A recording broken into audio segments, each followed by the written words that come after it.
নোটিংটা আমি নিয়ে নিই।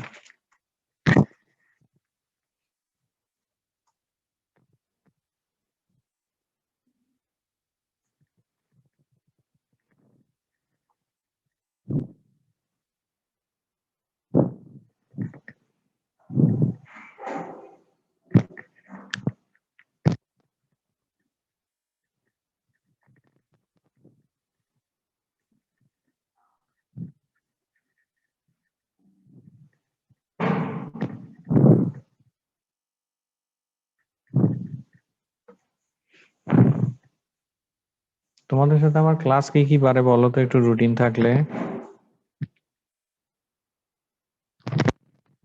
আচ্ছা থাক, এটা আমি পরে দেখে নিব। আচ্ছা দেখো, আমাদের আজকের কোর্স হচ্ছে, আজকের চ্যাপ্টার হচ্ছে সাইট সিলেকশন। আমরা আজকে সাইট সিলেকশন নিয়ে আলোচনা করব। তোমরা আছো? শোনা যাচ্ছে আমার কথা? জি স্যার। সাইট সিলেকশনে আমরা জানবো কোস্টাল এনভায়রনমেন্ট সম্পর্কে, কোস্টাল ইকোসিস্টেম সম্পর্কে, হ্যাঁ। তারপরে কোস্টাল সয়েল, আমাদের এই রিজিয়নে যে সয়েল গুলো আছে বা এই সয়েল টাইপ, তার সাথে কোস্টাল রিজিয়নের সয়েল টাইপের একটু ভেরিয়েশন আছে। বিশেষ করে অ্যাসিড সালফেট সয়েল নামে একটা বিশেষ সয়েল পাওয়া যায় কোস্টাল রিজিয়নে, আমরা সেটা সম্পর্কে জানবো, যেটা ফিশারিজের জন্য খুব ইম্পর্টেন্ট।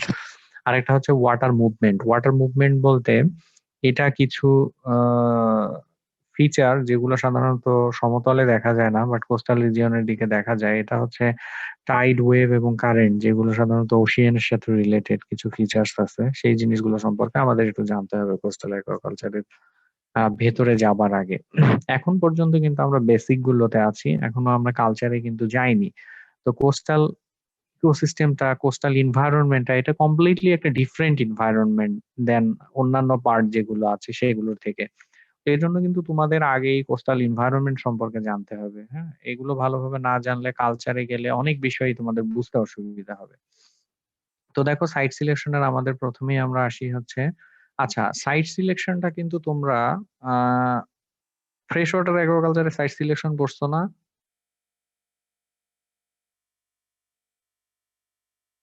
কথা বলে না কেউ। জি স্যার।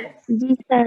ফ্রেশ ওয়াটার অ্যাকুয়াকালচারে সাইট সিলেকশন করছো। এখন আমরা কিন্তু কোস্টাল রিজিয়নের জন্য সাইট সিলেকশনটা পড়তেছি, কারণ যে অনেক বিষয়ই আছে যেগুলো সাইট সিলেকশনের ক্ষেত্রে ফ্রেশ ওয়াটার অ্যাকুয়াকালচার এবং মেরিন ওয়াটার অ্যাকুয়াকালচারের ক্ষেত্রে সেম।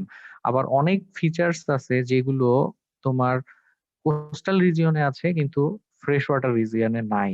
যে জন্য সাইট সিলেকশনটা কিন্তু এখানেও আমাদের জানতে হবে যে এখানে কি কি ফ্যাক্টর গুলো, কি কি কনসিডারেশন গুলো আমাদের আলাদা ভাবে বা ফ্রেশ ওয়াটারের থেকে এক্সট্রা ভাবে আমাদের কনসিডার করতে হবে।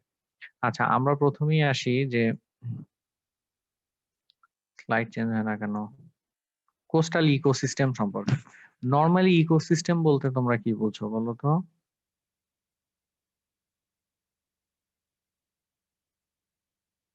মনে আছে কারো ইকোসিস্টেম?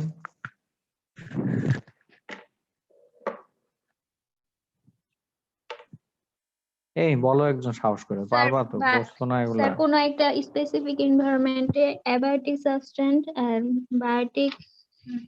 বায়োটিক আর কি অর্গানিজম থাকবে যাদের মধ্যে ইন্টারেকশন হবে। আর কিছু কেউ অ্যাড করতে চাও?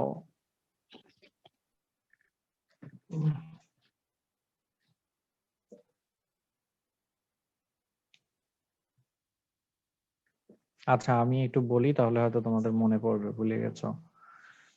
আচ্ছা, ecosystem means relationship between organism and its environment. কোনো একটা প্রাণীর সাথে বা কোনো একটা অর্গানিজমের সাথে তার চারপাশের যে সারাউন্ডিং এনভায়রনমেন্ট, এইটার সম্পর্কটাই হচ্ছে ইকোসিস্টেম। তাহলে কোস্টাল কোনো অর্গানিজমের সাথে কোস্টাল সারাউন্ডিং এনভায়রনমেন্টের যে রিলেশন, এটাই হচ্ছে কোস্টাল ইকোসিস্টেম। ফর এক্সাম্পল বলি যে আমি একটা লিভিং থিং, তাই না?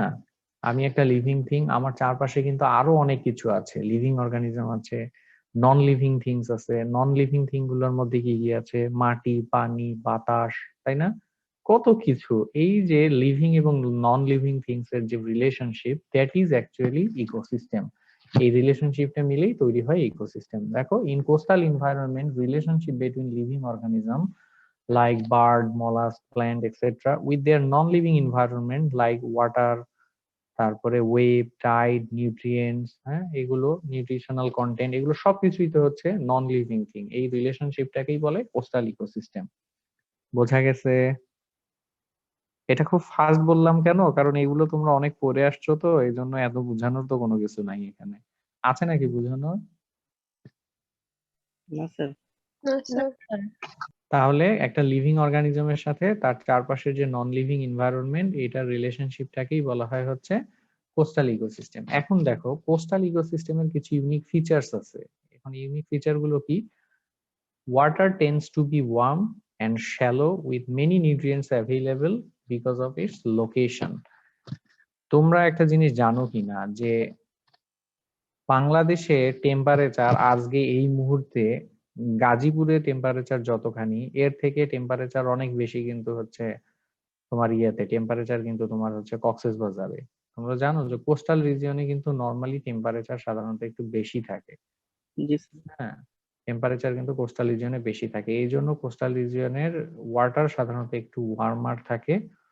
আর হচ্ছে উম এই কোস্টাল অংশটুকুতে সাধারণত সাগরের ডেপথ একটু কম থাকে, বুঝছো? এই জন্য কোস্টাল রিজিয়নটা সাধারণত একটু শ্যালো হয়। ডেপথ কম বলতে কিন্তু তোমার বাড়ির পুকুরের ডেপথ বোঝানো হচ্ছে না, ডেপথ কম বলতেও অনেক ডেপথ, কিন্তু compare to deep sea coastal রিজিয়নের দিকে, তোমার কোস্টের দিকে কিন্তু ডেপথ একটু কম থাকে এবং নিউট্রিয়েন্ট অনেক বেশি পরিমাণে থাকে। হাই নিউট্রিশনাল কন্টেন্ট থাকার কারণ কি, যে এই কোস্টাল রিজিয়ন গুলোতেই কিন্তু তোমার আমাদের বাংলাদেশের কথা যদি চিন্তা করো, বিভিন্ন জায়গা থেকে নদী নালা খাল বিল গুলো সব কোথায় গিয়ে পড়ছে? সাগরের মধ্যে গিয়ে পড়ছে। তাহলে এই নদী নালা খাল বিল যেগুলো আছে এগুলোও কিন্তু প্রচুর পরিমাণে এদের পানির সাথে কিন্তু হিউজ পরিমাণ নিউট্রিয়েন্ট ক্যারি করে। এই নিউট্রিয়েন্ট গুলো যেগুলো আছে এটাকে বলা হয় হচ্ছে সারফেস রান অফ, বুঝছো? যে সারফেস থেকে যে প্রচুর পরিমাণ হিউজ পরিমাণ ওয়াটার নিচের দিকে নেমে যাচ্ছে সাগরে, এইটাকেই বলে surface run off. High nutrient content due to surface run off. এই নদী নালা খাল বিল গুলো প্রচুর পরিমাণে নিউট্রিয়েন্ট নিয়ে যায়, এই কারণে নিউট্রিশনাল কন্টেন্ট অনেক বেশি পরিমাণে থাকে। এছাড়াও বেশ কিছু তোমার ইকোসিস্টেম, বেশ কিছু এনভায়রনমেন্টাল কম্পোনেন্ট এখানে ইনভলভ। যেমন কোস্টাল রিজিয়নে কিন্তু তোমার ম্যানগ্রোভ থাকে, বুঝছো? ম্যানগ্রোভটা তো সবাই জানো, তাই না? জি স্যার। হ্যাঁ, সল্ট মার্শ, সি গ্রাস সিস্টেম, এগুলো এক ধরনের তোমার এগুলো বলো প্রাইমারি প্রডিউসিং সিস্টেম। এটা সম্পর্কে আমরা আসতেছি, যেহেতু ম্যানগ্রোভটা সম্পর্কে জানো, ম্যানগ্রোভের উদাহরণটা দিয়েই বুঝাই যে কোস্টাল রিজিয়নে কিন্তু তোমার ম্যানগ্রোভও থাকে, কোস্টে কিন্তু ম্যানগ্রোভ থাকে। ম্যানগ্রোভও কিন্তু প্রচুর পরিমাণে নিউট্রিয়েন্টের কারখানা। এখানেও কিন্তু প্রচুর পরিমাণে তোমার অর্গানিজমস থাকে, এই অর্গানিজমস গুলো মারা যায়, এগুলো ডিকম্পোজ হয়, ডিকম্পোজ হয়ে নিউট্রিয়েন্ট তোমার রিলিজ হয়, তাই না? এই জায়গাগুলোও কিন্তু প্রাইমারি প্রডিউসার হিসেবে কাজ করে। এখানেও পর্যাপ্ত পরিমাণে কিন্তু তোমার নিউট্রিয়েন্ট ক্রিয়েট হয় বা নিউট্রিয়েন্ট তৈরি হয় প্রতিনিয়ত। এই জন্য কোস্টাল রিজিয়ন গুলো নিউট্রিশনালি অনেক বেশি পরিমাণে রিচ থাকে। আর এই নিউট্রিশনালি রিচ হওয়ার কারণে এখানে খাবার অনেক বেশি পরিমাণে থাকে, বুঝছো? আর যেখানে খাবার বেশি সেখানেই কিন্তু নানান রকম অর্গানিজমও অনেক বেশি পরিমাণে থাকে। দেখো, comprise less than 10% of the Ocean area, total area.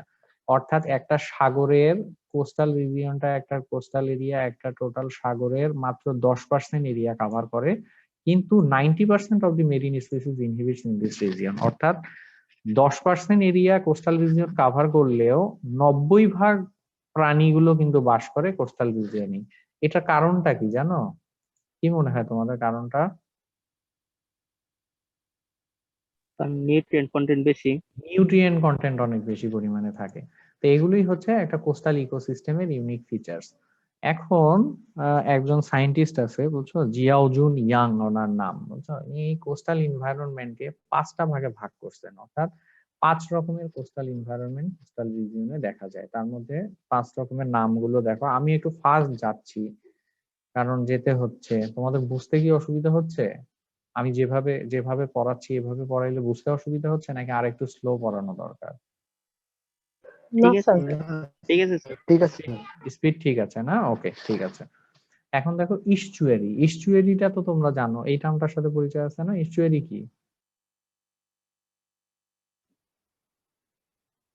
Sir fresh water R salt water যেখানে মিক্সড হয় আর কি। মিক্সড হয় সেই জায়গাটাকে বলা হয় ইস্চুয়ারি। অর্থাৎ যেখানে নদী, নদী হচ্ছে ফ্রেশ ওয়াটার। এখানে দেখো আমি একটা ফিগার তোমাদেরকে দেখানো বোঝানোর জন্য চেষ্টা করছি যে রিভার হচ্ছে ফ্রেশ ওয়াটার আর ওশিয়ান হচ্ছে সল্ট ওয়াটার, তাই না? তাহলে রিভার এবং ওশিয়ান এই যে যেখানে এসে মিলিত হয় যে জায়গাটুকুতে, এই জায়গাটুকুতে সাধারণত ব্র্যাকিশ ওয়াটার থাকে, এই জায়গাটাকেই বলা হয় ইস্চুয়ারি। যেখানে তোমার fresh water body or river meets with salt water from ocean, this place is known as estuary. এটা এই জায়গাটা তো, এই ইস্চুয়ারি জিনিসটা তো সবাই বোঝো, তাই না? এই যে এখানে একটা জিওগ্রাফিক্যাল ছবি দেখানো হয়েছে, দেখো ইমেজ, স্যাটেলাইট ইমেজ। এখানে এই যে নদীগুলো তো ফ্রেশ ওয়াটার, নদীগুলো নেমে এসে সাগরের নোনা পানির সাথে মিলে গেছে, সি ওয়াটারের সাথে মিলে এখানে ব্র্যাকিশ ওয়াটার রিজিয়ন তৈরি করছে। এই জায়গাটাকে বলা হয় হচ্ছে ইস্চুয়ারি। তাহলে এটা হচ্ছে ফ্রেশ ওয়াটার রিজিয়ন, এটা হচ্ছে ইস্চুয়ারি, আর এটা তো সি, তাই না? জি স্যার। হ্যাঁ, তাহলে ইস্চুয়ারি, এই ইস্চুয়ারিন এরিয়াতেই কিন্তু সাধারণত তোমার ব্র্যাকিশ ওয়াটারটা থাকে, অর্থাৎ যেখানে স্যালিনিটি ফ্রেশ ওয়াটারের থেকে কম, ফ্রেশ ওয়াটারের থেকে বেশি এবং সল্ট ওয়াটারের থেকে কম। হ্যাঁ, এখন ইস্চুয়ারি হচ্ছে টাইপ অফ কোস্টাল এনভায়রনমেন্ট, এটাও হচ্ছে এক ধরনের কোস্টাল এনভায়রনমেন্টের মধ্যে, কোস্টাল যে 5 রকমের কোস্টাল এনভায়রনমেন্ট আছে তার মধ্যে হচ্ছে প্রথমটা। এখন এই ইস্চুয়ারি এরিয়াতেই সাধারণত কিন্তু ল্যান্ড এরিয়া এবং সাগর একসাথে মিলিত হয়েছে, তাই না? এই জন্য এখানে দেখা যায় যে এমন কিছু জিওগ্রাফিক্যাল ফিচার তৈরি হয় যেগুলো অন্য কোনো জায়গায় তৈরি হয় না। And this is the transformation site of freshwater region to saltwater region. এই জায়গাটুকুই তো আসলে ট্রান্সফরমেশন এরিয়া, যে তাই না, যেখানে তোমার ফ্রেশ ওয়াটার এরিয়া বা একটা ফ্রেশ ওয়াটার রিজিয়নটা ধীরে ধীরে সল্ট ওয়াটারের দিকে ট্রান্সফর্ম করতেছে। তো এখানে বেশ কিছু তোমার এটার নাম কি দিব, যে জিওগ্রাফিক্যাল ফিচার তৈরি হয় যেগুলো সাধারণত অন্যান্য এরিয়াতে দেখা যায় না। তার মধ্যে কিছু ধরনের আছে, দেখো এগুলোর কিন্তু তোমাদের ডিটেলস ক্লাসিফিকেশন বলতেছি, তোমাদের ডেফিনেশন জানতে হবে না, জাস্ট কোনটাকে কি বলে সেই জিনিসগুলো একটু জানলেই চলবে। হ্যাঁ, তো এই ফিচার গুলো যেগুলো তৈরি হয় সেগুলো বিভিন্ন নামে বলা হয়, যেমন বে কোনটাকে বলে? বে হচ্ছে সেই জলাশয় যে এটার 3 দিক স্থলভাগ দ্বারা বেষ্টিত থাকে এবং একটা অংশ খোলা থাকে, সেটাকে বলে বে। ফর এক্সাম্পল বে অফ বেঙ্গল। বে অফ বেঙ্গল কোনটা বলো তো? বঙ্গোপসাগর।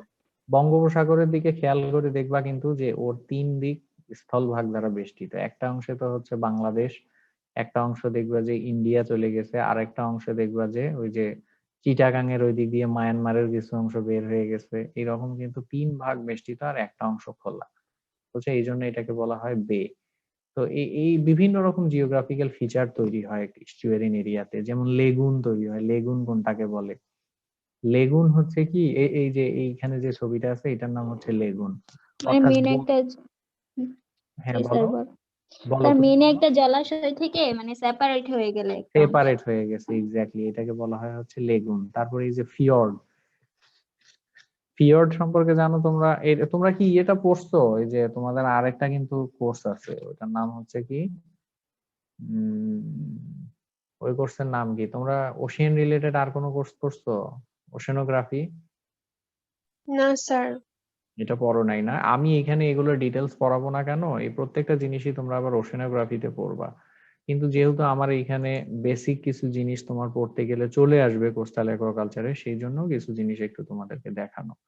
ফিয়র্ড হচ্ছে কি, সাগরের কোনো একটা অংশ এইভাবে স্থলভাগের ভিতরে চলে যায়, অনেক বড় চলে যায়। এটা সাধারণত দেখা যায় নরওয়ে, তারপরে গ্রিনল্যান্ড, ফিনল্যান্ড, ইউরোপিয়ান কান্ট্রি গুলোতে এরকম দেখা যায়।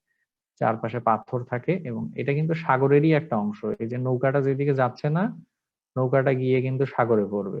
হ্যাঁ, তাহলে সাগরের একটা অংশ এইভাবে ন্যারো চ্যানেল তৈরি করে স্থলভাগের ভেতরের দিকে চলে যায়, এগুলোকে বলে ফিয়র্ড। অসাধারণ সুন্দর সব দৃশ্য এগুলো, যদিও আমি নিজের চোখে কখনো দেখার সুযোগ হয়নি, কিন্তু মাঝে মাঝে যখন তোমাদের এই যে ভিডিও ইউটিউবে দেখি তখন মানে চোখ জুড়ায় যায়, এত সুন্দর। আরেকটা হচ্ছে কি হারবার। হারবারটা এটা আর্টিফিশিয়ালি তৈরি করা হয়। হারবারটা হচ্ছে প্রোটেক্টেড বে আর কি, যে জায়গাটাতে তোমার আর্টিফিশিয়ালি এরকম সাগরের ঢেউ থেকে বাঁচানোর জন্য একটা প্রোটেক্টেড এরিয়া তৈরি করা হয়, যেখানে নৌকা, তারপরে জাহাজ, এই জিনিসগুলো নোঙ্গর করে রাখা হয় যেন সাগরের ঢেউয়ের কারণে ক্ষতিগ্রস্ত না হয়। এটাকে বলা হয় ফিয়র্ড। এই ধরনের বিভিন্ন রকম জিওগ্রাফিক্যাল ফিচার ইস্চুয়ারিতে তৈরি হয়। হ্যাঁ, যেহেতু তোমার সাগর ধীরে ধীরে, সাগর বলতেছি যে নদী ধীরে ধীরে সাগরের দিকে ট্রান্সফর্ম হতে থাকে, সেহেতু এই ধরনের বিভিন্ন রকম জিওগ্রাফিক্যাল ফিচার গুলোর ট্রান্সফরমেশন দেখা যায়। আর ইস্চুয়ারি এরিয়া, হ্যাঁ বলো। স্যার লেগুন আর লেকের মধ্যে পার্থক্য কি? কিসের মধ্যে? লেগুন লেগুন হ্রদ আর আর লেগুন পার্থক্য? পার্থক্য আছে কি কোনো? লেগুন আর লেক, লেগুন আর লেকের মধ্যে পার্থক্য জানতে চাচ্ছ? জি স্যার। জি ও স্যার। আচ্ছা, তুমি তো খুব কঠিন কোশ্চেন করে ফেলছো। এখন এইভাবে তো কখনো চিন্তা করিনি যে আসলে লেগুন আর লেকের মধ্যে কোনো পার্থক্য আছে কিনা। আচ্ছা আমি এটা দেখবো স্যার পরে। হ্যাঁ হ্যাঁ বলো, বা তোমরা কেউ বলতে স্যার পারো, তোমরা কেউ। লেকটা হলো একটা পন্ড টাইপ, মানে পন্ডের মতো আর কি। আর লেগুনটা হলো একটা বড় জলাশয়ের সেপারেট একটা অংশ। হ্যাঁ ওর প্রশ্নটাও ঠিক আছে। আহ, কিন্তু পার্থক্য মনে হয় আসলে খুব সামান্যই হবে। লেক হচ্ছে কি, এটা হচ্ছে শ্যালো বেসিন, এটা তোমার কমপ্লিটলি সারাউন্ডেড থাকে হচ্ছে তোমার ইয়ে দিয়ে, তাই না? লেকটা কিন্তু তোমার কমপ্লিটলি সারাউন্ড থাকে হচ্ছে ল্যান্ড মাস দিয়ে। আর তোমার এখানে যেটা তোমার লেগুন, যেটা লেগুনের ক্ষেত্রে কিন্তু এটা কিন্তু একটা বড় জলাশয়ের ছোট্ট একটা অংশ, যেটা সামান্য একটু তোমার ব্যারিয়ার দ্বারা আটকা। এটা এটা হইতে পারে যে একটা রিফ দ্বারা আটকা, তাই না? কিন্তু তোমার লেক তো আসলে এই ধরনের বড় জলাশয়ের, তোমার লেক কিন্তু এই তোমার লেগুন সাধারণত যেগুলো, এগুলো তৈরি হয় ওই ওশিয়ানের পাশেই, সাগরের পাশেই।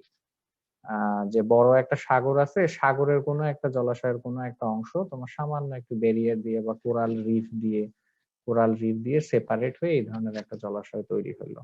স্যার আর লেকটা এই ধরনের মনে হয়, এটা তোমার স্ট্রাকচারাল এই ধরনের পার্থক্য থাকবে, গঠনগত এই ধরনের পার্থক্য না থাকবে। হ্যাঁ বলো। স্যার লেকটা তো স্যার মনে হয় সাগরের পানি দ্বারা প্লাবিত হয় না, কিন্তু লেগুন তো স্যার প্রায় মনে হয় হ্যাঁ হ্যাঁ সাগরের হ্যাঁ পানি দ্বারা প্লাবিত হ্যাঁ, হয়। এই ধরনের কিছু ডেফিনেটলি তোমার এই ধরনের কিছু, কারণ দুইটা তো কমপ্লিটলি মানে আলাদা জিনিস, তাই না? যে লেক হচ্ছে ফ্রেশ ওয়াটার সাধারণত হুম হয়। হুম। যাক, তবে তোমাকে আমি সাইন্টিফিক্যালি এটা এটা তোমাকে যে উত্তরগুলো দিলাম, এটা হচ্ছে যে তোমার বাই ডেফিনেশনে দুইটা জিনিস কতটুকু আলাদা, বাট হইতে পারে যে কোনো ধরনের কোনো সাইন্টিফিক কোনো ডিফারেন্সিয়েশন অবশ্যই আছে বা ডিফারেন্স আছে, তাই না? তো ঠিক আছে, এই জিনিসগুলো, এই কয়েকটা টার্ম তোমাদের এখানে আছে, এই জিনিসগুলো একটু আলোচনা করলাম। আর ইস্চুয়ারিটা ইকোনমিক্যালি আসলে কিন্তু এই রিজিয়নটা খুব ইম্পর্টেন্ট, বুঝছো? কারণ এই ইস্চুয়ারিন এরিয়াতে বা আহ, তোমার ব্র্যাকিশ ওয়াটার রিজিয়নে কিন্তু প্রচুর পরিমাণে বিভিন্ন রকমের ফিশারিজ রিলেটেড অনেক অর্গানিজম আছে। ইকোলজিক্যালি তো এটা অবশ্যই ইম্পর্টেন্ট, এবং ইকোনমিক্যালিও এই জায়গাটা ইম্পর্টেন্ট, কারণ ফিশারিজ এর অনেক বড় একটা অংশ কিন্তু এই রিজিয়নটাতে হয়ে থাকে। বিশেষ করে আমাদের শ্রিম্প প্রন কালচার, যেটা আমাদের ফিশারিজ এর অনেক বড় একটা পার্ট, প্রোডাকশনের অনেক বড় একটা পার্ট, এটাই কিন্তু আসে হচ্ছে এই ইস্চুয়ারিন রিজিয়ন থেকে। যদিও আমাদের দেশে ইস্চুয়ারিন এরিয়া গুলোতে বা ওশিয়ান এরিয়াতে সেভাবে আমরা স্পিসিস গুলো কালচার স্টার্ট করতে পারিনি, কিন্তু ধীরে ধীরে কিন্তু এখন কিছু কিছু কালচার তোমার শুরু হচ্ছে। যেমন সিবাস কালচারের কথা তোমাদের বলছিলাম, এটা সম্পর্কে আমরা আরো ডিটেলস করবো। সিবাস কালচারটা এই রিজনে করা হচ্ছে, এই জন্য ইকোনমিক্যালি কিন্তু এই ইস্চুয়ারিন এরিয়াটা ইজ ভেরি মাচ ইম্পর্টেন্ট। তারপরে দেখো সেকেন্ড টাইপ হচ্ছে কোস্টাল মার্শ। এই যে ছবিটা দেখতেছো, এই ধরনের ছবিগুলো কি তোমরা ফেসবুক, ইউটিউবে বা কোনো সিনেমায় দেখছো কখনো? কোস্টাল মার্শ অনেক বড় এরিয়া, জলাশয়, ওয়েটল্যান্ড যেটাকে বলে, যেটা হচ্ছে তোমার এরকম পানি দ্বারা আচ্ছাদিত থাকে, ইনান্ডেটেড থাকে। বিশেষ করে এই অংশগুলো সাধারণত দেখা যায় জোয়ার ভাটার সাথে এই পানির লেভেল ওঠানামা করতে থাকে, এবং this area is actually dominated by plants. অনেক বড় একটা জলাশয়, ওয়েটল্যান্ড এরিয়া, যেখানে প্রচুর পরিমাণে প্ল্যান্ট তো বিভিন্ন রকমের থাকে, তাই না? তোমার ট্রি যেগুলো একেবারে বড় ট্রি, তাই না? বাট এই কোস্টাল মার্শে সাধারণত থাকে হার্বস বা বিরুৎ জাতীয় উদ্ভিদ, যেগুলো সেগুলো থাকে। তো এই ধরনের এরিয়াগুলোকে বলা হয় হচ্ছে কোস্টাল মার্শ। সাগরের পাশে অনেক জায়গা আছে এরকম, এগুলো আমাদের দেশে নরমালি খুব বেশি একটা দেখা যায় না, বুঝছো? এগুলো বাইরের দিকে দেখা যায়, যে সাগরের জোয়ারের পানি অনেক দীর্ঘ এলাকাকে প্লাবিত করে ফেলছে, এবং এই দীর্ঘ যে জলাশয়, এই জলাশয়টাতে তোমার হ্যালোফাইটিক প্ল্যান্ট, যেগুলো হার্বস বলি আমরা, হ্যালোফাইটিক প্ল্যান্ট গ্রো করছে। হ্যালোফাইটিক প্ল্যান্ট মানে কি? হ্যালোফাইটস মানে হচ্ছে সেই প্ল্যান্ট গুলোকে বোঝায় যারা হাই সল্ট কন্টেন্ট টলারেট করতে পারে, অর্থাৎ এই প্ল্যান্ট গুলো তোমার লবণের মধ্যেও গ্রো করতে পারে। এই ধরনের স্পিসিসের আধিক্য এই অঞ্চলগুলোতে দেখা যায়। এই এরিয়া গুলোকে বলা হয় কোস্টাল মার্শ। তোমরা তোমরা কি দেখছো এই ধরনের ফিচার গুলো কোনো জায়গায়? না স্যার। কোথাও খেয়াল করোনি নাটক, সিনেমায়, বিদেশি ডকুমেন্টারিজ গুলোতে এই ধরনের জি স্যার, অংশগুলো? মাঝে মাঝে চোখে পড়ে সেভাবে। তোমরা তোমরা একটু সার্চ দিবা ইউটিউবে বা ইয়েতে, সার্চ দিলে তোমরা এই কোস্টাল মার্শ গুলো দেখতে পারবা, বুঝছো? মানে অনেক হেক্টরকে হেক্টর এরিয়া যেগুলো তোমার সল্ট ওয়াটার দ্বারা ইনান্ডেটেড, এবং সেখানে এরকম হ্যালোফাইটিক প্ল্যান্ট যারা লবণের আধিক্যতা সহ্য করতে পারে এই ধরনের এরিয়া তৈরি হয়, বুঝছো? এই এরিয়াটার যেটার ভূমিকা সেটা হচ্ছে কি, এই এরিয়াটার বেনিফিটটা হচ্ছে কি, যে বুঝতেই পারতেছো যে যেখানে প্ল্যান্ট আছে হিউজ পরিমাণ, এখানে অক্সিজেন সাপ্লাই আছে, এখানে নিউট্রিয়েন্ট আছে প্রচুর পরিমাণে, তাই না? এই জন্য এই এরিয়াগুলোকে ফিশ কি করে, তাদের নার্সারি গ্রাউন্ড হিসেবে ব্যবহার করে, তারপরে তাদের ব্রিডিং গ্রাউন্ড হিসেবে ব্যবহার করে, এবং যে কোনো কোস্টাল এরিয়ার বাফার জোন হিসেবে ব্যবহার করা হয়, হচ্ছে বাফার জোন হিসেবে কাজ করে কিন্তু এই তোমার কোস্টাল মার্শ গুলো। অর্থাৎ এখানে এসে তোমার ওয়াটার পিউরিফাই হয়ে যাচ্ছে, ওয়াটার কোয়ালিটি ইমপ্রুভ করতেছে। দ্যাটস ওয়াই কোস্টাল মার্শ কিন্তু বাফার এরিয়া হিসেবেও কাজ করে। তবে সব থেকে বেশি ভূমিকা এদের ইকোসিস্টেমে হচ্ছে, আমাদের বিশেষ করে আমরা যদি ফিশারিজ এর দিকে টার্গেট করি, তাহলে এটা হচ্ছে বিভিন্ন রকম ফিশারিজ বা অ্যাকোয়াটিক অর্গানিজমের ফিডিং গ্রাউন্ড হিসেবে কাজ করে, ব্রিডিং গ্রাউন্ড হিসেবে কাজ করে, এবং নার্সারি গ্রাউন্ড হিসেবে কাজ করে। কারণ এখানে শেল্টার আছে, নিউট্রিয়েন্টস আছে, তাই না? এই জন্য তো কোস্টাল মার্শ হচ্ছে আরেক রকমের আমাদের এনভায়রনমেন্টের আরেকটা টাইপ। সেকেন্ড, তারপরে থার্ডলি দেখো ম্যানগ্রোভ। ম্যানগ্রোভটার সাথে তোমাদের সবার পরিচয় আছে। ম্যানগ্রোভ সাধারণত দেখা যায় কি যে তোমার ট্রপিক্যাল এবং সাবট্রপিক্যাল রিজিয়নে কিন্তু ম্যানগ্রোভ দেখা যায়। ম্যানগ্রোভ এরা সাধারণত দেখা যায় যে সাগর যেখানে, এটাকে কিভাবে এক্সপ্লেইন করি তোমাদেরকে, যে সাগর এবং তোমার ল্যান্ড মাস, আর একটা হচ্ছে তোমার সি, এর মাঝামাঝি জায়গায় কিন্তু তোমার সাধারণত এই ম্যানগ্রোভ গুলো দেখা যায়। ফর এক্সাম্পল, বাংলাদেশের সব থেকে বড় পৃথিবীর সব থেকে বড় ম্যানগ্রোভ ফরেস্ট সুন্দরবনের কথা যদি চিন্তা করো, সুন্দরবনটা কোন জায়গায় অবস্থিত? তোমার সাগর এবং ভূমি এটার কাছাকাছি। তোমরা একটু হোল্ড করো তো, আমার একটা জরুরি ফোন কল আসছে।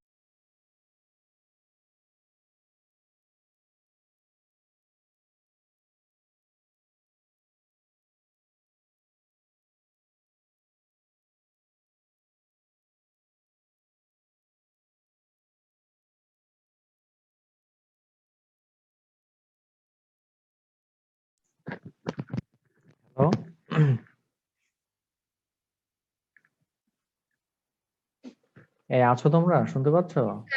জি স্যার। হ্যাঁ, ম্যানগ্রোভটা সাধারণত দেখা যায় সাগর এবং স্থলভাগের মধ্যখানে। আর গোটা পৃথিবীতে যে অংশগুলোতে তোমার ম্যানগ্রোভ আছে, সাধারণত এই ম্যানগ্রোভ গুলো কিন্তু তোমার টেম্পারেট রিজিয়নে দেখা যায় না।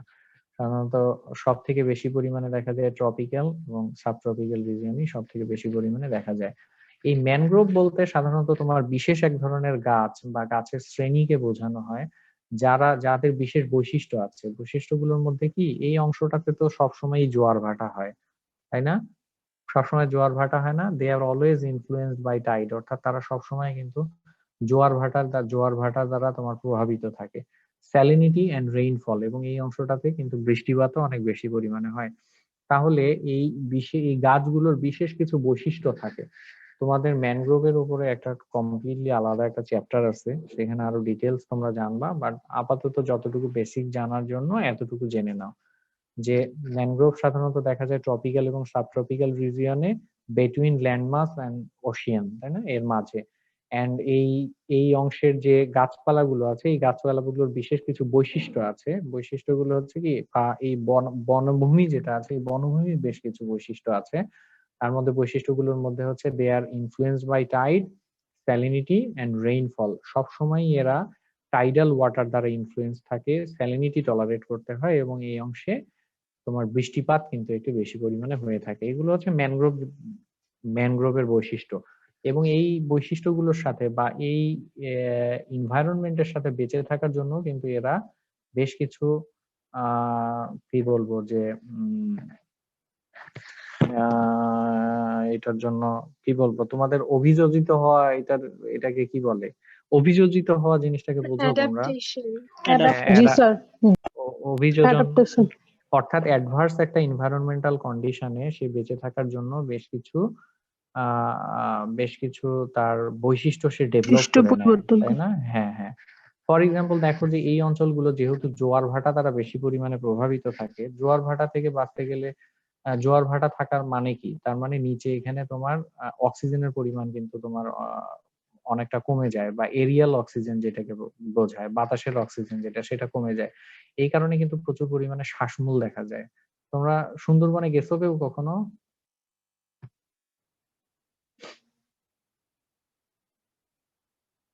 সুন্দরবনে মনে হয় যাওয়া হয়নি এখনো কারো, তাই না? কিন্তু জি এইটা স্যার, এইটা তো জানো যে সুন্দরবনে শ্বাসমূল থাকে, জি ঠেসমূল স্যার, থাকে, জি স্যার, জি স্যার। অনেক অনেক গাছ আছে যেগুলোতে ঠেসমূল থাকে। কারণ কি, জোয়ার ভাটার কারণে ওই যাতে গাছের পড়ে নিচের না যায়। মাটি অনেক সময় যেন পড়ে না যায়, জন্য ঠেসমূল থাকে। তারপরে এটার যে পাতাগুলো আছে, নর্মালি অন্যান্য এরিয়ার পাতার থেকে এই অঞ্চলের পাতাগুলো অনেক বেশি মোটা হয়, এই অঞ্চলের গাছের পাতাগুলো। কারণ হচ্ছে এই যে স্যালিনিটির সাথে এদেরকে ফাইট করে বাঁচতে হয়, বুঝছো, এই ধরনের। আর ম্যানগ্রোভ এরিয়া যেটা, এটা হচ্ছে ফার্স্ট লাইন অফ ডিফেন্স বলা হয়। অর্থাৎ সাগরের এরিয়াতে, কোস্টাল এরিয়া গুলোতে কিন্তু তোমাদের অলরেডি বলছি যে এখানে স্টর্ম রিস্ক অনেক বেশি, এখানে ঝড় জলোচ্ছ্বাস অনেক বেশি পরিমাণে হয়। আর এই কোস্টাল, এই ম্যানগ্রোভ রিজিয়নটাই কিন্তু আসলে এটার ফার্স্ট লাইন অফ ডিফেন্স হিসেবে কাজ করে। এটা হচ্ছে ম্যানগ্রোভ ইকোসিস্টেমের অনেক বড় একটা ভূমিকা। আমরা কিন্তু বহুবার এই ম্যানগ্রোভ ইকোসিস্টেমের কারণে বড় বড় ঝড় থেকে বেঁচে গেছি। রিসেন্টলি কিছু ঝড় হলো না, আমপান, তারপরে আর কি কি হলো মনে আছে তোমাদের? এগুলো থেকে কিন্তু আমাদের প্রোটেক্ট করতে হচ্ছে এই যে কোস্টাল রিজিয়ন। আরেকটা জিনিস কি, যে এই ম্যানগ্রোভে, যেটা একটু আগে বলতেছিলাম, যে ম্যানগ্রোভ কিন্তু প্রচুর পরিমাণে নিউট্রিয়েন্টের খনি বলবো আমি। কারণ এখানে কিন্তু প্রচুর পরিমাণ রিভার চ্যানেল থাকে, এই রিভার চ্যানেল গুলোর মধ্যে সারফেস রান অফ এর মাধ্যমে নিউট্রিয়েন্ট নেমে আসে। তারপরে এই যে বিভিন্ন রকমের গাছপালা, ম্যানগ্রোভ প্ল্যান্ট যেগুলো আছে, এগুলো রেগুলার ডিকম্পোজ হয়ে তোমার হিউমাস তৈরি করতেছে, নিউট্রিয়েন্ট রিলিজ করতেছে, তাই না? এই জন্য ম্যানগ্রোভে কিন্তু প্রচুর পরিমাণে নিউট্রিয়েন্ট থাকে এবং অর্গানিজমও কিন্তু এখানে অনেক বেশি। ইভেন আমাদের ফিশারিজ এর যদি কথা বলি, যে প্রচুর পরিমাণ মাছ কিন্তু, বিশেষ করে শ্রিম, প্রন, এগুলো কিন্তু হারভেস্ট করা হয় যে ম্যানগ্রোভ রিজিয়ন থেকে। তারপরে আমাদের এই যে আরেকটা কমার্শিয়ালি ইম্পর্টেন্ট স্পিসিস যেটা হচ্ছে কাঁকড়া, কাঁকড়ার কিন্তু তোমার ফিড একমাত্র পাওয়া যায়, কাঁকড়ার কিন্তু বাংলাদেশে কোনো হ্যাচারি নাই, বুঝছো? তো কাঁকড়া যেগুলো চাষ করা হয়, এই কাঁকড়াগুলো কিন্তু কালেক্টই করা হয় হচ্ছে ম্যানগ্রোভ রিজিয়ন থেকে। এখানে প্রচুর পরিমাণ খাবার থাকে, তো এই জন্য প্রচুর পরিমাণ কাঁকড়া তৈরি হয়। এই কাঁকড়াগুলো ধরে ধরে কিন্তু বাইরে বিক্রি করা হয়। আমরা ক্র্যাব কালচারও পড়বো। হুম। তাহলে দেখো, ইস্চুয়ারিনের ভূমিকা দেখো, যে ম্যানগ্রোভস আর কনস্ট্যান্টলি নিউট্রিয়েন্ট, এটা তো বললাম। They sustain a huge population of organism that turn feed fish and shrimp that turn into, এখানে লাইনটা মনে হয় একটু ভুল আছে, তোমরা একটু কারেক্ট করে নিও। It also support a variety of wild life. নানান রকম ম্যানগ্রোভে যে শুধু পরিমাণে আমাদের ফিশারিজ এর মাছ, কাঁকড়া এগুলোই থাকে তা না, তোমরা জানো যে ম্যানগ্রোভে কিন্তু আরো অন্যান্য অনেক পরিমাণ ওয়াইল্ড লাইফ, যেগুলো পাখি, সাপ, বানর, বাঘ, হরিণ, এরকম অনেকের কিন্তু তোমার হচ্ছে সাপোর্ট হিসেবে কাজ করে বা শেল্টার হিসেবে কাজ করে, তাই না? প্রিভেন্ট শোরলাইন ইরোশন, এটা ম্যানগ্রোভ রিজিয়ন যেটা আছে, এটা তোমার আমাদের শোরলাইন ইরোশন বলতে কি বোঝো তোমরা বলো? শোরলাইন ইরোশন, এই টার্মটার সাথে পরিচয় আছে তোমাদের? স্যার, ভূমিক্ষয়। আর ভূমিক্ষয় ভূমিধস যেটা, বা ভূমিক্ষয়। এক্স্যাক্টলি, ভূমিধ্বস না, ভূমিধ্বস ও হচ্ছে ল্যান্ডস্লাইড। ও জি ভূমিধস স্যার। হচ্ছে ল্যান্ডস্লাইড, আর শোরলাইন ইরোশন হচ্ছে ভূমিক্ষয়। এইটাও কিন্তু রোধ করে হচ্ছে ম্যানগ্রোভ রিজিয়ন গুলো।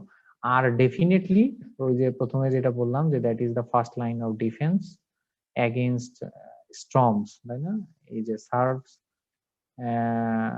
এই যে দেখো ইনল্যান্ড এরিয়াস শিল্ড হিসেবে কাজ করে, তাই না? Shielding inland areas from damages during severe storms and waves. অর্থাৎ সিভিয়ার ঝড় জলোচ্ছ্বাসের সময় এটা কিন্তু শিল্ড হিসেবে কাজ করে আমাদের দেশের জন্য। এই ভূমিকাগুলো তোমরা যেটা পড়বা, যে ম্যানগ্রোভ ইকোসিস্টেম গুলো যেগুলো পড়াচ্ছি, যে এই কোন ম্যানগ্রোভ ইকোসিস্টেমটা কি, ম্যানগ্রোভ এনভায়রনমেন্টটা কি, এবং এটার আসলে ভূমিকা কি। সিগ্রাস সিস্টেমটা দেখো, সিগ্রাস সিস্টেম,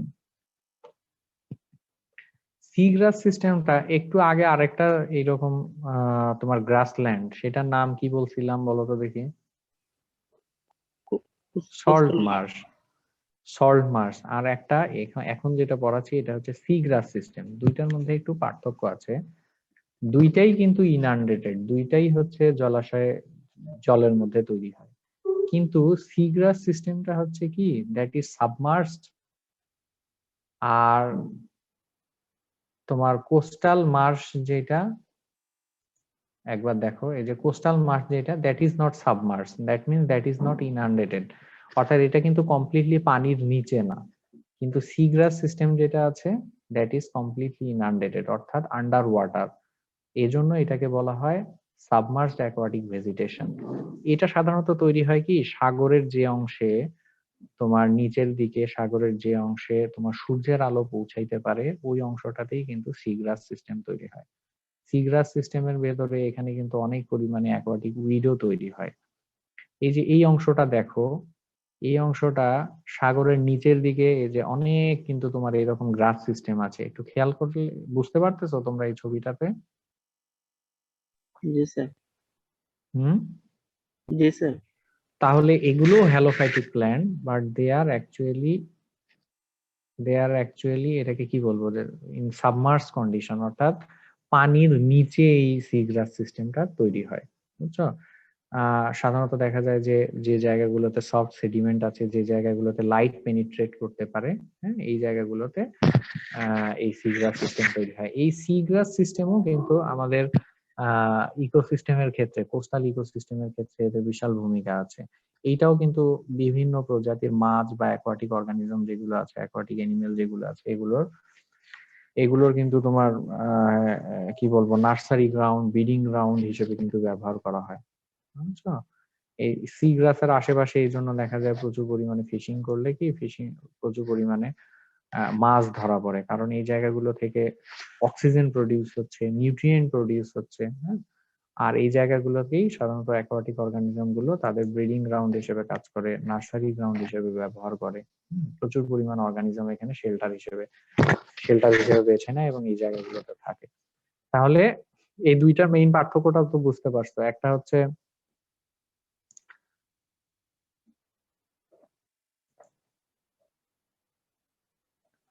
টানা 2টা ক্লাস নিচ্ছি তো আমার মুখ দিয়ে আর কথা বের হচ্ছে না, বুঝছো? দাঁড়াও একটু পানি খেয়ে নি।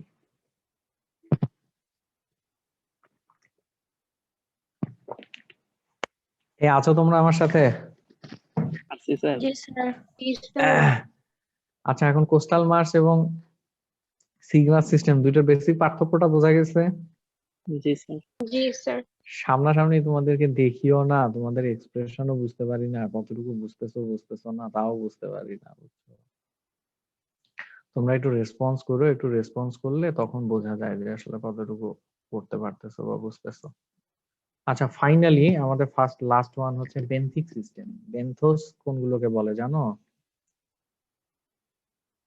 যে সাধারণত বটমে যে বটম রিজিয়নে থাকে। বটম রিজিয়নে যারা থাকে তাদেরকে বলা হয় বেন্থোস। তো অ্যাকোয়াটিক ইকোসিস্টেম বা অ্যাকোয়াটিক কোস্টাল ইকোসিস্টেমের লাস্ট ওয়ানে হচ্ছে আমাদের বেন্থোস সিস্টেম, বেন্থিক সিস্টেম, অর্থাৎ সাগরের তলদেশে যে অর্গানিজম গুলো থাকে এগুলো। বেন্থিক সিস্টেমের মধ্যে, বেন্থিক ইকোসিস্টেমের মধ্যে কিন্তু এগুলো অনেক ডাইভার্সিটি লক্ষ্য করা যায়, কারণ সাগর তো অনেক বড় একটা জায়গা। এটা সব জায়গার বটমটা কিন্তু আসলে সবখানে একরকম হয় না। কিছু জায়গা দেখা যায় রকি হয়, কিছু জায়গায় দেখা যায় যে অনেক বেশি স্যান্ডি এবং মার্ডি হয়, তাই না? আবার কিছু কিছু দেখা যায় যে তোমার কোরাল থাকে অনেক বেশি পরিমাণে, কিছু জায়গায় ডেপথ অনেক বেশি, কিছু জায়গায় ডেপথ অনেক কম, স্যালিনিটির মধ্যে ডিফারেন্স হইতে পারে, তারপরে লোকেশনের ডিফারেন্স হইতে পারে। তো এইরকম বটম সিস্টেম যেটা আছে দ্যাট ইজ ভেরি ডাইভার্সিফাইড, এবং এই ডাইভার্সিফিকেশনের কারণে বটম অর্গানিজম যেগুলো আছে এই বটম অর্গানিজমের মধ্যেও কিন্তু অনেক রকমের ডাইভার্সিফিকেশন দেখা যায়। এই জিনিসগুলো সিম্পলি এটা বেন্থিক ইকোসিস্টেমটা সামান্য একটু দেখে নিবা। ইনফ্যাক্ট তোমরা এই প্রত্যেকটা জিনিসই, এই যে কোস্টাল ইকোসিস্টেম যেটা কোস্টাল এনভায়রনমেন্ট 5 ভাগে ভাগ করা যায়। এই 5 রকমের ভাগগুলো কোনটা কি তার ডেফিনিশন গুলো একটু একটা আরেকটার সাথে একটু পার্থক্যগুলো, হ্যাঁ, পার্থক্যগুলো একটু জানবা, আর কোনটার ভূমিকা কি রকম, যে কোনটা কি ধরনের ইম্পর্টেন্স আছে ইকোলজিক্যালি এন্ড ইকোনমিক্যালি। কি পড়তে হবে বুঝতে পারছো? জি স্যার। আচ্ছা, আর সাইট সিলেকশনের মধ্যে আমাদের দুইটা ইম্পর্টেন্ট পার্ট আছে, আমি এটা দিয়ে শেষ করি, এটা খুব ছোট্ট একটু অংশ, তো ছোট্ট একটু অংশ দিয়ে শেষ করি। তোমাদের মনে হয় ক্লাস আছে এরপরে একটা, তাই না? জি স্যার। আচ্ছা, এখন এখন আমরা যেমন ফ্রেশ ওয়াটারের ক্ষেত্রে আমরা পড়ছি যে ফ্রেশ ওয়াটার কোয়ালিটি প্যারামিটারস গুলো কি কি, তাই না? ওয়াটার কোয়ালিটি ম্যানেজমেন্টের কি কি অংশগুলো আমাদেরকে মেনটেন করতে হয়। সি ওয়াটারের এরকম কিছু ইম্পর্টেন্ট প্রপার্টিস আছে, যেমন ফিজিক্যাল প্যারামিটার আছে, কেমিক্যাল প্যারামিটার এবং বায়োলজিক্যাল প্যারামিটার। কে? না না, লাগবে না, ক্লাস নিয়ে ভুল পাচ্ছি না, আরেকজন ঘি নিয়ে আসছে, চিন্তা করো তো। হ্যালো, জি স্যার। জি স্যার। ঘি খাবা তোমরা? ঘি সন্দেশ?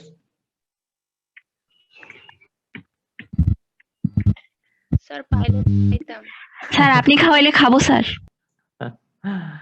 আচ্ছা দেখো, ফিজিক্যাল প্যারামিটারের মধ্যে আছে টেম্পারেচার রেঞ্জ, টেম্পারেচারের কোনো ভেরিয়েশন আছে কিনা, ভেরিয়েশন থাকে তৈরি হয় কিনা, সেই জিনিসগুলো একটু ইয়ে করতে হয়। স্যালিনিটি রেঞ্জ, সেম ব্যাস, স্যালিনিটি রেঞ্জ আসলে কতখানি এটা আমাদের জানতে হবে, দেখতে হবে। অর্থাৎ সি ওয়াটার প্রপার্টিস, অর্থাৎ যে কোনো অ্যাকোয়াকালচার ভেঞ্চার বা অ্যাকোয়াকালচার কোস্টাল রিজিয়নে আমাদের কালচার করতে গেলে সি ওয়াটার রিলেটেড কোন কোন প্রপার্টিস গুলো আমাদেরকে ম্যানেজ করতে হবে সেইগুলো এখানে।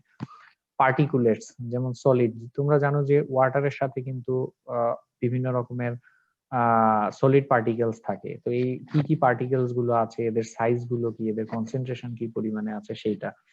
তারপরে কালার, ওয়াটার কালার কিন্তু খুব ইম্পর্টেন্ট একটা ফ্যাক্টর, বিশেষ করে আমাদের অ্যাকোয়াকালচারের জন্য। কালার দেখেই তুমি বলতে পারবা যে এটার আসলে প্রোডাক্টিভিটি কি পরিমাণ, তাই না? তারপরে লাইট ইন্টেন্সিটি, লাইট বলতে অ্যাকচুয়ালি ফটো পিরিয়ড বোঝানো হয়েছে, যে ফটো পিরিয়ড অর্থাৎ কতটুকু সময় পর্যন্ত সেখানে লাইট অ্যাভেলেবেল থাকে সেই জিনিসটা।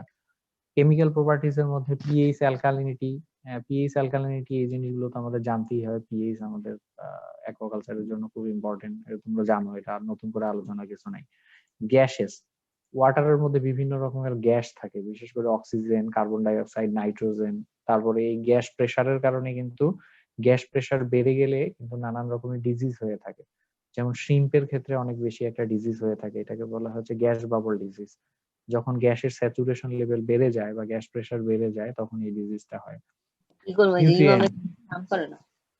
নিউট্রিয়েন্ট, কি পরিমাণ নিউট্রিয়েন্ট আছে সেটা অবজার্ভ করতে হবে। অর্গানিক কম্পাউন্ড কি কি আছে, সেটা ডিগ্রেডেবল নাকি নন বায়োডিগ্রেডেবল কিছু কম্পোনেন্ট থাকতে পারে, সেগুলা খেয়াল রাখতে হবে, কনসিডার করতে হবে। টক্সিক কম্পাউন্ডস, সাগর এরিয়াতে দেখা যায় কি যে বিভিন্ন রকম অনেক এরিয়া থাকে, যে জায়গাগুলোতে তোমার এই যে শিপ ব্রেকিং ইয়ার্ড থাকে, বিভিন্ন রকম ইন্ডাস্ট্রিজ, এগুলোর কোনো, অথবা এমনিতেই সয়েলের ভিতরে কোনো মেটাল আছে কিনা, ওই ইন্ডাস্ট্রি গুলো থাকলে তখন দেখা যায় যে হেভি মেটাল অনেক বেশি পরিমাণে থাকে।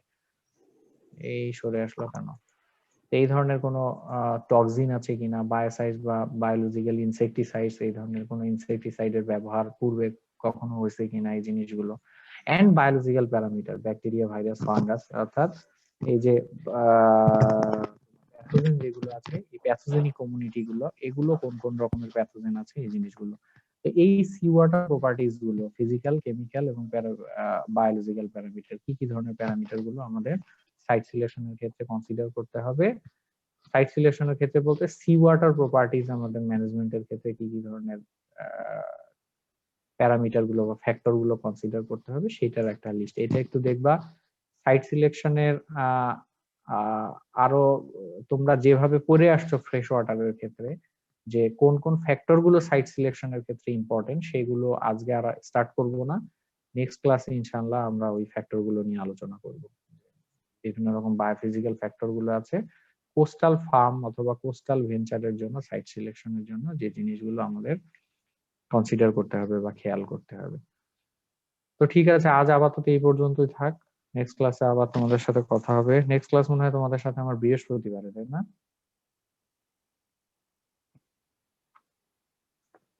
আছো, কথা বলো। স্যার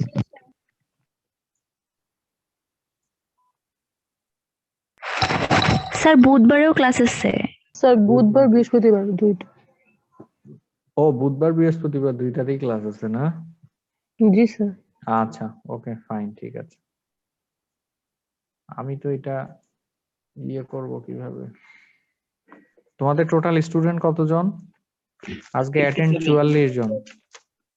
44 জন, এত কম হলে তো 57,